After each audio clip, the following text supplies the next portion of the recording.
y el yodo va a llegar en forma de yoduro de sodio. Dice que por 100 partes de cloruro de sodio existe una parte de yoduro de sodio. Entonces, por 100 partes de cloruro de sodio existe una parte de yoduro de sodio. Entonces, todo depende de la alimentación. Este yodo se va a absorber a nivel del intestino delgado y va a pasar a la circulación sanguínea y se va a dirigir hasta la glándula tiroidea para llegar a formar lo que son las hormonas tiroideas. Entonces, vamos a decir que una persona que no tiene una dieta rica, una dieta con yoduro, pero deficiente en yoduros, entonces se va a producir lo que vemos aquí, el bocio. ¿Ya? Entonces, esto se produce sobre todo en lugares donde existe déficit de yoduros.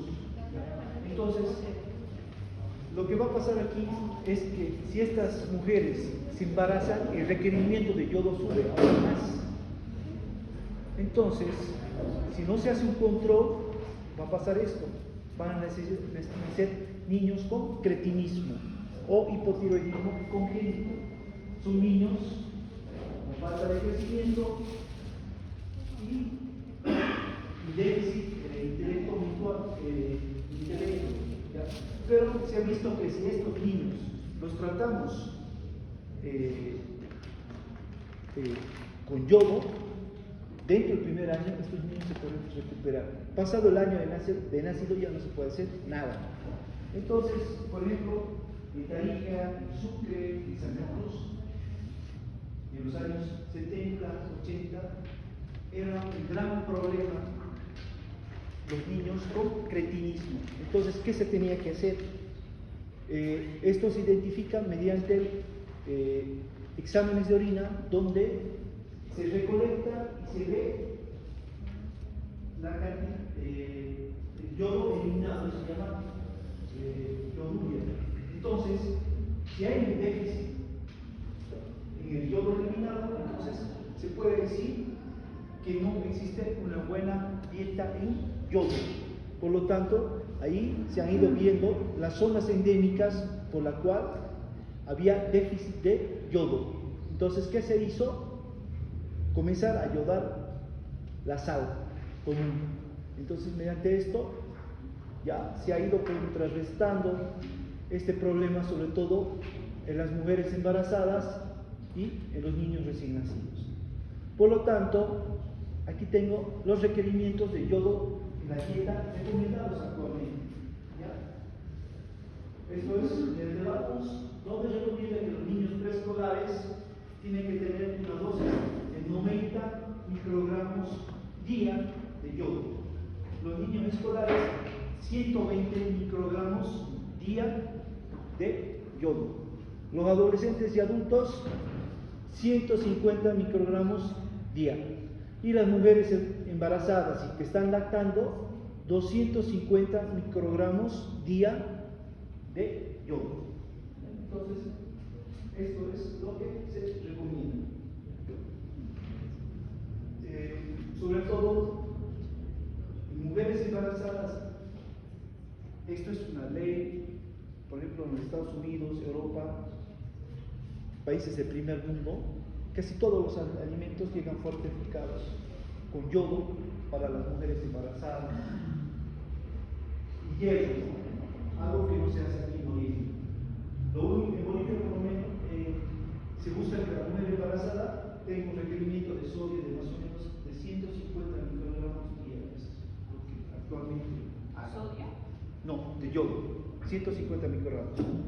En cambio, en los países del primer mundo se busca que sea una dieta de 250 microgramos día. Entonces, dicho todo esto, igualmente hay que dice que a la semana una persona tendría que consumir 1 miligramo de yodo a la semana y al año más o menos unos 50 miligramos de yodo tiene que haber en la tinta. Bueno, dicho todo esto, ya vemos por qué el yodo es tan importante. Ahora, tenemos aquí a la tiroglobulina y la formación de la tiroxina y la triyodotironina.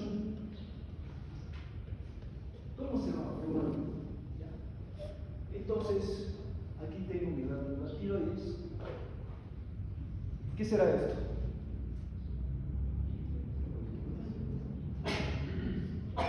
Es un folículo tiroideo. ¿Ya? Entonces, dice que para la formación del yodo, de las hormonas tiroideas, existen 3 folículos tiroideos a nivel de la glándula tiroides. ¿Ya? Entonces, estos folículos tiroideos llegan los vasos sanguíneos, que lo vemos aquí, que son estos pequeños capilares. Este folículo tiroideo está formado por un sinnúmero de células tiroideas, las cuales forman el folículo, y por dentro, aquí es donde se va a secretar la tirosina para formar la tiroglobulina. Entonces, vamos a decir que el folículo tiroideo tiene una cara vascular, donde están los vasos sanguíneos y llega el yodo que se absorbe en la dieta. Entonces, estas células tiroideas van a secretar la tirosina. La tirosina es un aminoácido, ¿ya? Esta tirosina se va a secretar y se va a unir al yodo que va a ingresar dentro del folículo tiroideo, y junto a la T3 y a la T4 que ya están ahí, van a formar la tiroglobulina. Entonces, ¿cómo estaría formada la tiroglobulina? La tiroglobulina estaría formada por el yodo, la tirosina, la T3 y la T4. Así estaría formada la tiroglobulina. Entonces, estos son los 6 pasos de cómo se va a formar las hormonas tiroides. Primero tenemos la captación de los yoduros, luego se produce la oxidación, la fijación del yodo sobre las tirosinas, la condensación de tirosinas a tironinas, la hidrólisis del complejo tiroglobulina-tironinas y por último la liberación de las hormonas.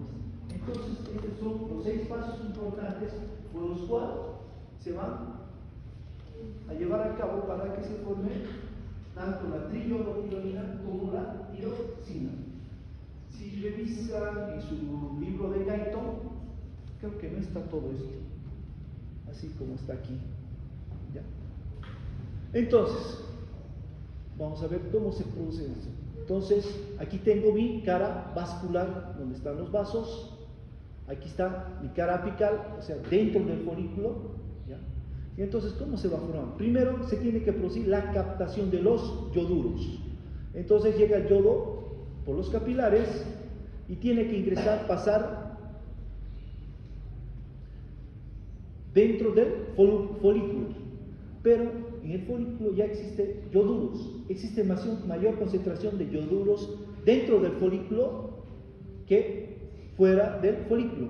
Entonces, aquí necesita de la bomba de yoduros. Mediante la bomba de yoduros que necesita atepasa, entonces el yodo va a ingresar dentro del folículo tiroideo.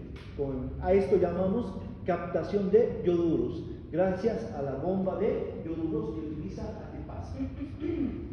Luego, una vez que el yodo ha ingresado, entonces el yodo que queda afuera es descartado.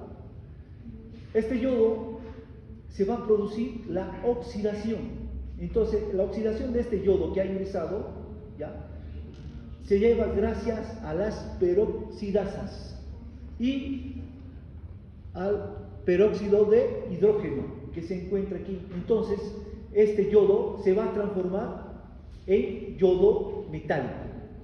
como vemos aquí. Entonces se ha transformado en yodo metálico, el yoduro que ingresamos. Luego viene el tercer paso, que es la aplicación del yodo sobre las tirosinas. Entonces, este yodo metálico, gracias a la acción de la enzima yodasa, ¿ya?, es fijado y va a formar el monoyodotirosina. Forma dos moléculas de monoyodotirosina. Entonces, ¿qué pasa aquí? La tirosina es un aminoácido que es producido por las células foliculares del folículo tiroideo. No quiero que confundan. La tirosina, que es con S, ¿ya?, es el aminoácido. La tiroxina, que es con X, es la T4, ¿ya? Entonces, la tirosina, que es producida por las células tiroideas, gracias a la acción de la yodasa, se combina con el yodo metálico. Entonces me va a formar el monoyodotirosina. Forma dos moléculas de monoyodotirosina. Igualmente se van a formar dos moléculas de diyodotirosina, como vemos aquí. Entonces ya tenemos la tercera etapa. Luego, ¿qué pasa? Se produce la condensación de tirosinas en tironinas. Entonces, aquí, ¿qué pasa? Como vemos, se combinan dos monoyodotirosinas y van a formar, ¿qué forma aquí? El diyodotirosina. Igualmente se combina un monoyodotirosina con otro diyodotirosina y va a formar la T3'. Igualmente se combina el monoyodotirosina con otro diyodotirosina y me va a formar la triyodotirosina. Y por último, se combinan dos yodotirosinas y me va a formar la T4, que es la tirosina. ¿Ya? Entonces, aquí, como vemos, se ha formado la sustancia coloide. Entonces, ¿la sustancia coloide qué es? Es la tiroglobulina. Entonces, ¿cómo estaría formada la tiroglobulina? Está formada por la triyodotironina, la tiroxina, yodo y la tirosina, que es un aminoácido. Esas cuatro van a formar la tiroglobulina, que es la sustancia coloide que está dentro del folículo tiroideo. Disculpe, ¿de qué formaba la sustancia coloide? La sustancia coloide está formada por la tiroglobulina. Entonces, luego se va a producir la hidrólisis del complejo tiroglobulina-tironinas. Entonces, esto se produce gracias a la enzima caleptasa que va a hidrolizar a la tiroglobulina. ¿Para qué la hidroliza? O sea, para que se separe la T3 y la T4 y sea llevada a la circulación sanguínea y se produzca su función. Entonces, luego se produce la liberación de estas hormonas T3 y T4 a la circulación sanguínea. La T3 se libera más o menos 80 microgramos y la T4 unos 6 microgramos que se dirigen hacia las células. Entonces, este es todo el proceso por el cual se va a formar la tiroxina, que es la T4, y la triyodotironina para su liberación a la circulación sanguínea. Entonces ya hemos descrito los 6 pasos, o 6 etapas si quieren. ¿Ya? ¿Hay alguna duda? Está fácil, ¿no? Entonces, una vez que salen a la circulación sanguínea, al plasma, estas van a ser transportadas, primeramente son transportadas por las globulinas. Estas globulinas tienen captan mayor cantidad de T4 que T3. O sea, que la T4 tiene ventaja sobre la T3. Entonces, las globulinas captan mayor concentración de T4. Igualmente, la prealbúmina va a captar, se fija más a la T4 que a la T3, pero en menor concentración que las globulinas. Y por último, la albúmina, que es la proteína más que se encuentra en mayor concentración en el plasma, capta algo de T4 y de T3. Entonces, estas tres son las involucradas en transportar a la T3 y T4 por el plasma. Ahora, la liberación de las hormonas tiroideas en las células. Una vez que son transportadas por el plasma sanguíneo, la T3 y T4, entonces, dice que la mitad de la T4 es liberada cada 6 días y la mitad de la T3 es liberada cada día. Por lo tanto, podemos decir que la T4 tiene un tiempo de acción más prolongado que la T3. Entonces, aquí lo que pasa es que hay un periodo de latencia. Como vemos aquí, la T4 hasta el tercer día no tiene ningún efecto. Si yo agarro a una persona y le coloco una dosis de T4, hasta el tercer día no hace ningún efecto. Su efecto recién se percibe a partir del cuarto día, ¿ya? Entonces recién comienza a producirse el efecto de esta hormona. Y en el día 12 tiene su efecto máximo, llega a su pico máximo. Y sus efectos van a permanecer durante 6 semanas a 12 meses, ¿ya? Entonces ese efecto, no, perdón, aquí está mal, son 2 meses, no son 12 meses. Mal. No, está en años, ¿no?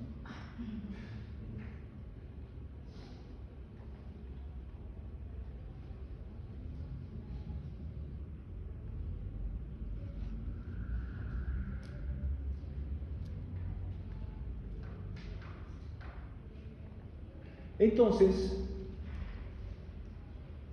su efecto persiste durante 6 semanas a 2 meses. En cambio, la T3, si usted coloca una dosis de T3 a una persona,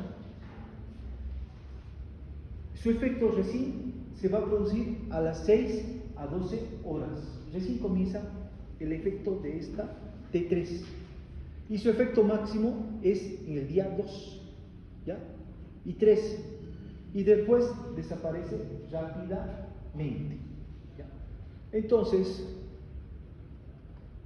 si yo pregunto, ¿cuál es el tiempo o periodo de latencia de la T4? ¿Cuánto sería? ¿Qué es periodo de latencia? Primero. Para el año, cuando lleven farmacología, vamos a hablar mucho del periodo de latencia. Es el tiempo que tarda en hacer efecto, ¿ya? Algún medicamento. Entonces, la T4, su periodo de latencia es a partir del cuarto día, ¿ya? Y su efecto máximo es en el día 12. ¿Y cuánto persiste? De 6 semanas a 2 meses. ¿Por qué creen que es esto? Tiene su explicación. Porque recién a partir del cuarto día. Dice que existe una proteína fijadora que está dentro de las células. Entonces, esa proteína fijadora se fija a la T4 y recién se libera a partir del cuarto día. O sea, se podría decir que se separa de esa proteína fijadora a partir del cuarto día. Es por eso que recién comienza su efecto en el cuarto día. En cambio, esta T3, cuando entra dentro de las células, no tiene proteína fijadora. Es por eso que su efecto comienza a las 6 y 12 horas, ¿ya? Entonces, es por eso que su periodo de latencia es mucho más corto que la T4. Pero al ser más corto, igualmente esta va a desaparecer más rápidamente.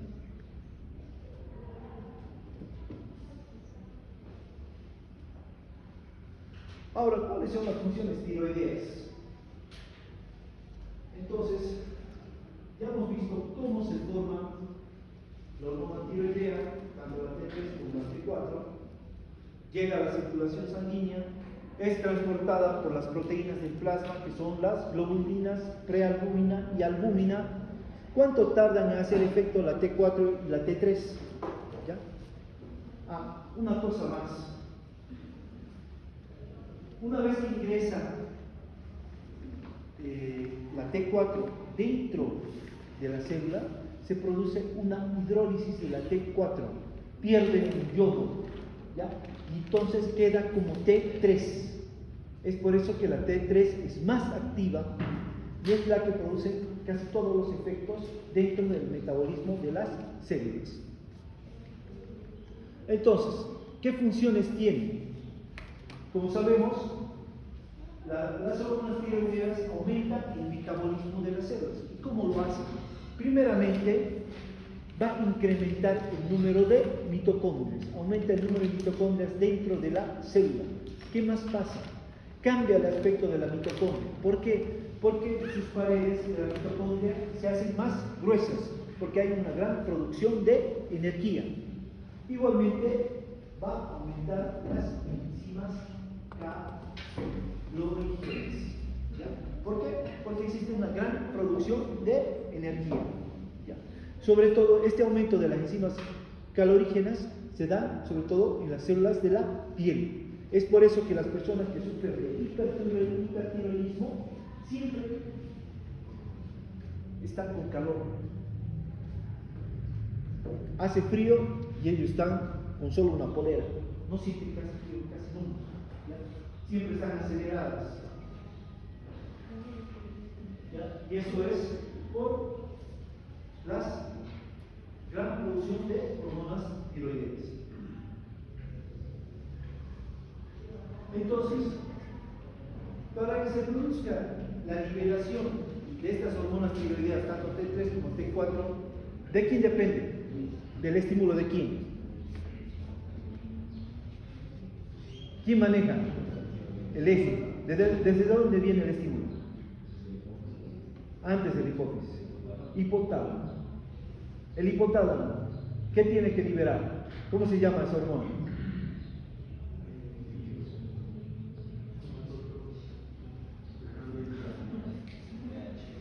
¿Perdón?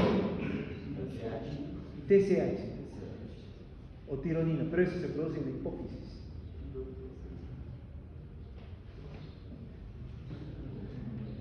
En el hipotálamo, ¿qué se produce?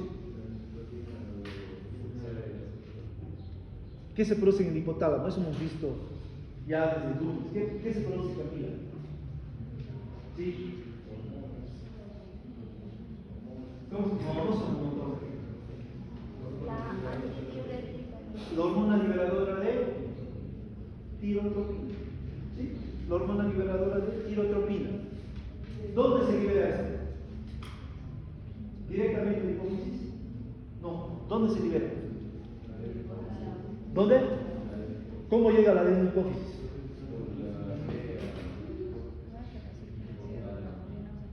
Arteria hipotalámica. Si vos quieres ser más específico, anatomista, arteria hipotalámica superior. Pero en el libro de Gaito no está como arteria hipotalámica superior, está como arteria hipotalámica. ¿De ahí dónde va? Todo eso se llama así. Llega a los capilares. De los capilares pasa al sistema venoso de la adenohipófisis. ¿Cómo se llama eso? Sistema venoso portal hipotalámico epifisial.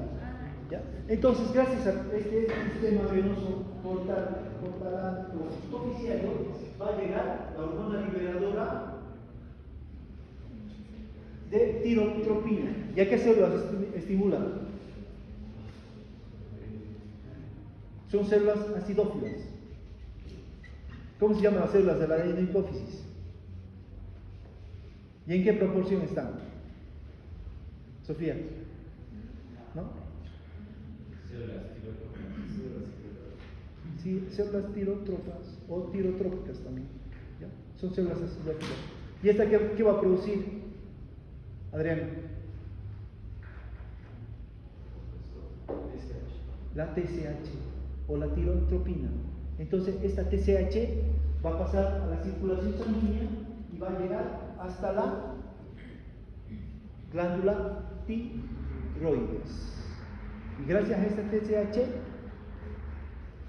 ¿qué va a producir la TSH? No, la TSH es la tirotropina. ¿Qué pasa en la glándula tiroidea?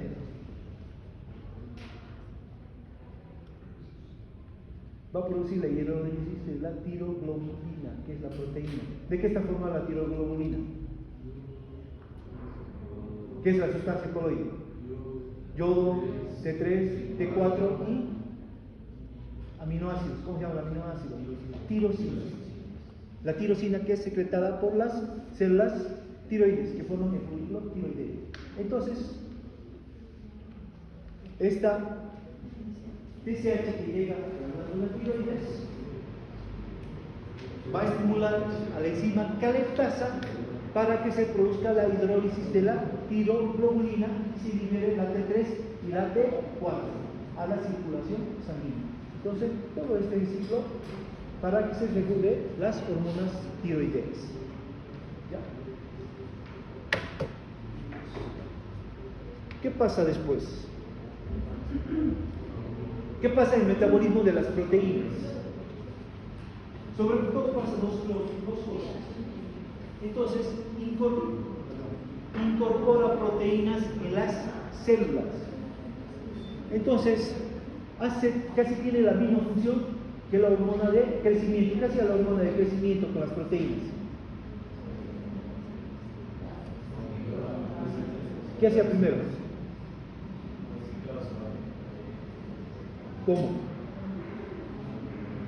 ¿Qué hacía la hormona de crecimiento? Es por eso que no solo el crecimiento depende de la hormona de crecimiento, sino también de las hormonas tiroideas.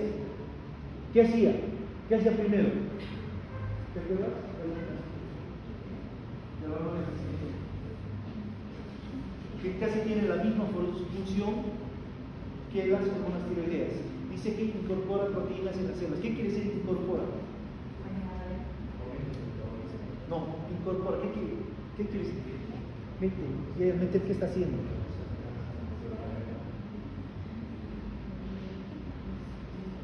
Almacena proteínas. Entonces, estas proteínas primero se tienen que hidrolizar en aminoácidos. Los aminoácidos entran dentro de las células y estos aminoácidos hacen que haga una transcripción del DNA al RNA ribosómico, sale hacia los ribosomas y produce síntesis de proteínas. Entonces va a haber mayor producción de proteínas por parte de las células. Entonces, mediante esto hay una mayor producción de proteínas y se produce el crecimiento de los tejidos, ¿ya? Sobre todo a nivel de los huesos largos. Igualmente, a nivel, dice que en el tejido muscular tiene una actividad catabólica, favoreciendo la gluconeogénesis. Entonces, ¿qué está produciendo aquí? Si tiene una actividad catabólica.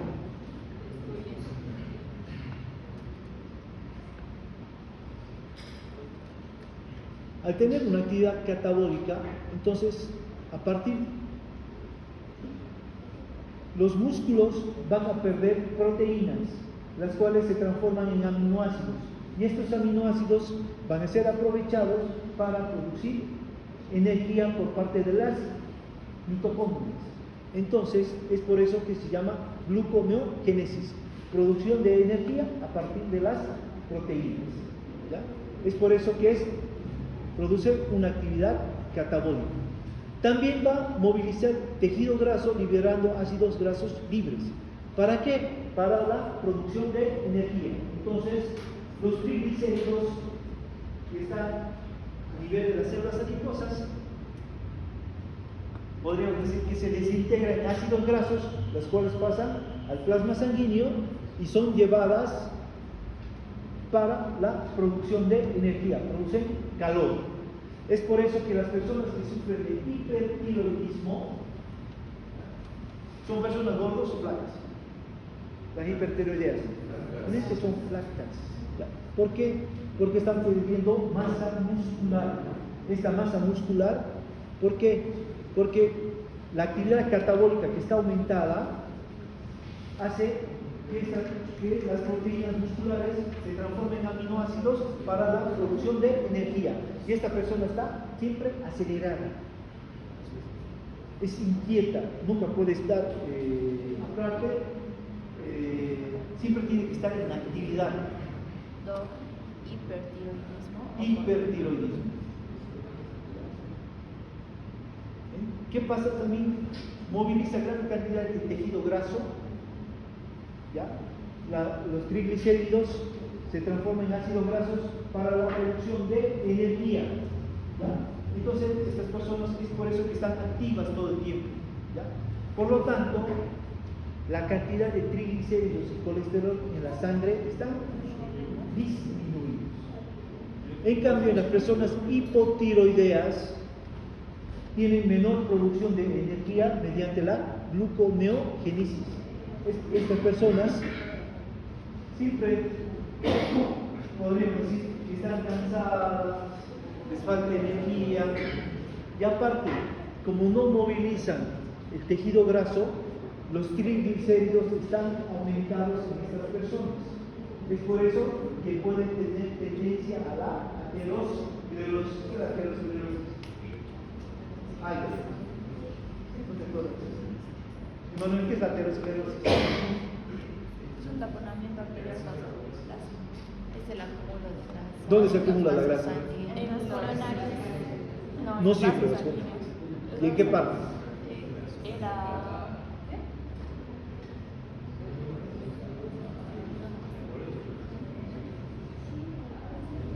¿Dónde se acumula el tejido graso, la aterosclerosis, los triglicéridos?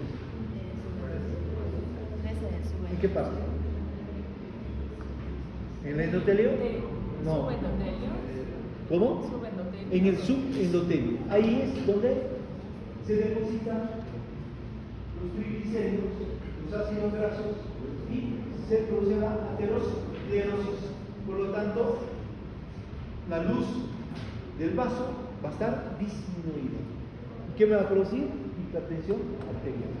Entonces, aquí me da la explicación tanto de una persona hipertiroidea como hipotiroidea. Ahora, el metabolismo de los carbohidratos. Como saben ustedes, los carbohidratos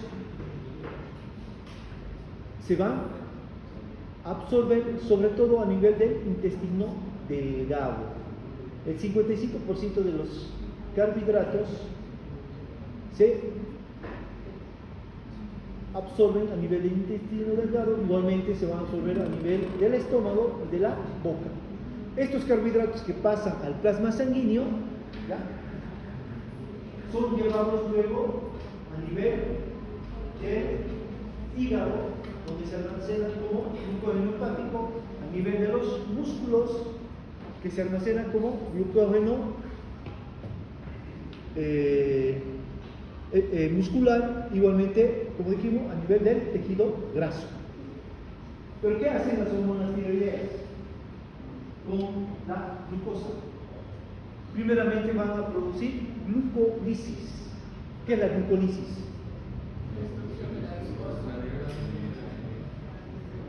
Destrucción de la glucosa.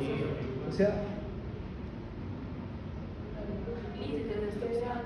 la glucosa, o sea, hace que los hidratos de carbono, porque a nivel de la sangre van a estar como disacáridos, no siempre como glucosa.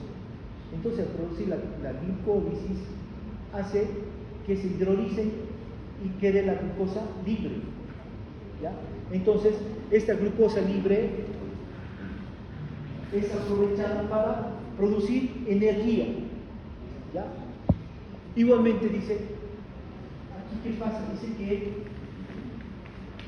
las hormonas T3 y T4 se oponen a que las células metan glucosa.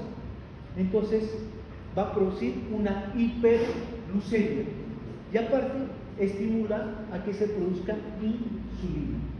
¿Qué más produce? Produce glucogenolisis. ¿Qué es la glucogenolisis?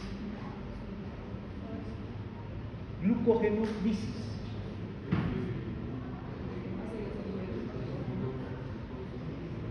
¿Dónde se almacena el glucógeno? ¿Dónde más? En los músculos. Entonces hace que este glucógeno se desdoble y salga al plasma como glucosa. ¿Ya? Entonces toda esta glucosa pasa al plasma, aumentando la cantidad de glucosa en sangre.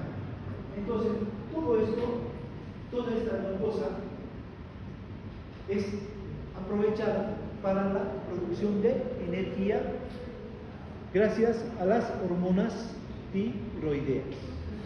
Entonces, ¿qué producen? Glucólisis y glucogenolisis. Igualmente, como vemos, aumenta la síntesis de las vitaminas, sobre todo de la vitamina B1, B2, B6 y C. Entonces, ¿qué hacen las hormonas tiroideas? Aumentan la síntesis de estas vitaminas. Y pasa algo especial con la vitamina A. ¿Cómo se absorbe la vitamina A? ¿Qué alimentos? Los betacarotenos. Entonces, hace que los betacarotenos consumidos en las dietas se transformen en vitamina A. Es otra función de las hormonas tiroideas.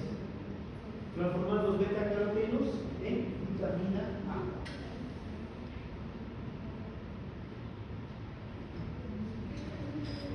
Ella se está comentando.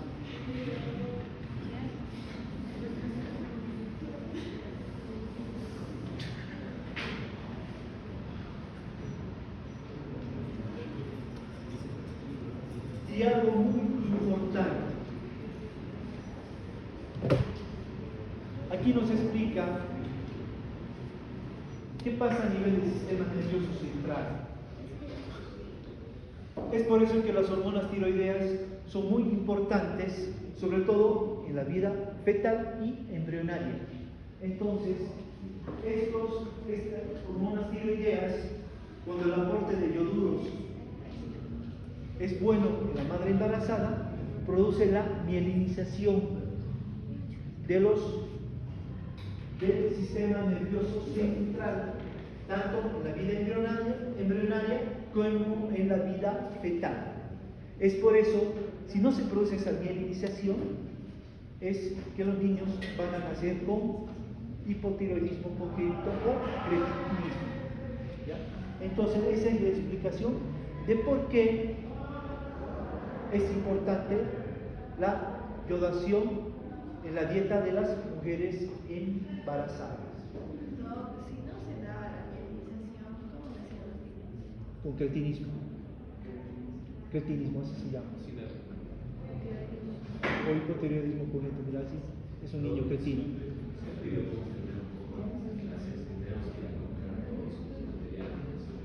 ¿Para? ¿Maqueta de qué? Virus. Ah, para bacterias. Ya, termino con eso entonces. Era que me llaman, es decir, iba más rápido.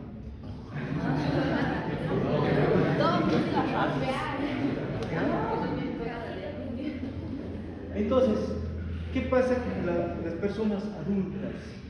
Por ejemplo, dice que las personas adultas que tienen una dieta pobre en yodo, y si una dieta pobre en yodo, disminuye entonces la producción de las hormonas tiroideas. Ya saben por qué, ¿ya? Porque sí necesitan yodo. Entonces, dice que pierden intelecto, pierden concentración, ¿Por qué? Porque afecta al sistema reticular ascendente. ¿Ya? Entonces, ¿cómo se puede tratar esto? Dando yodo en la dieta. Entonces, estas personas pierden concentración e intelecto para desarrollar sus funciones. ¿Qué más pasa? Estas personas que tienen, por ejemplo, una dieta pobre en yodos y se produce un hipotiroidismo, perdón, un hipertiroidismo primero, son personas irritables. De cualquier cosa reaccionan. ¿Ya? Entonces, ¿por qué se da esto? Por la mielinización que hay a nivel del sistema nervioso central. O sea, los impulsos nerviosos viajan más rápidamente en las personas tiroideas. Es por eso, igualmente, haber gran cantidad de energía por la alteración del metabolismo de los carbohidratos, de las proteínas y los lípidos, entonces estas personas siempre están activas, tienen una masa muscular disminuida y por lo tanto necesitan pocas horas de sueño para recuperarse. ¿Ya? En cambio, las personas hipotiroideas, que existe una mielinización menor, por lo tanto los impulsos nerviosos van a viajar lentamente. Y estas personas siempre tienen tendencia al cansancio, los impulsos nerviosos viajan más lentamente. Igualmente, al haber menor concentración de glucosa para la producción de energía, siempre paran cansadas. Aparte, esto afecta igualmente en el ciclo menstrual de las mujeres. Las mujeres con hipotiroidismo tienden a la amenorrea o digo menorrea. ¿Qué es la amenorrea? Ausencia de menstruación. ¿Qué? Amenorrea. Blanca. ¿Perdón? No existe ciclo menstrual. La mujer no menstrua. O se produce una oligomenorrea. O sea que menstrua cada 45, 65 días. ¿Qué? Las que suben de peso son las hipotiroideas. En cambio, las hipertiroideas, las mujeres hipertiroideas, tienen ciclos menstruales muy cortos. Creo que menstruan cada 15, 20 días están menstruando. Entonces, quedaremos aquí. Ya, y continuamos con las hormonas tiroideas en la próxima clase.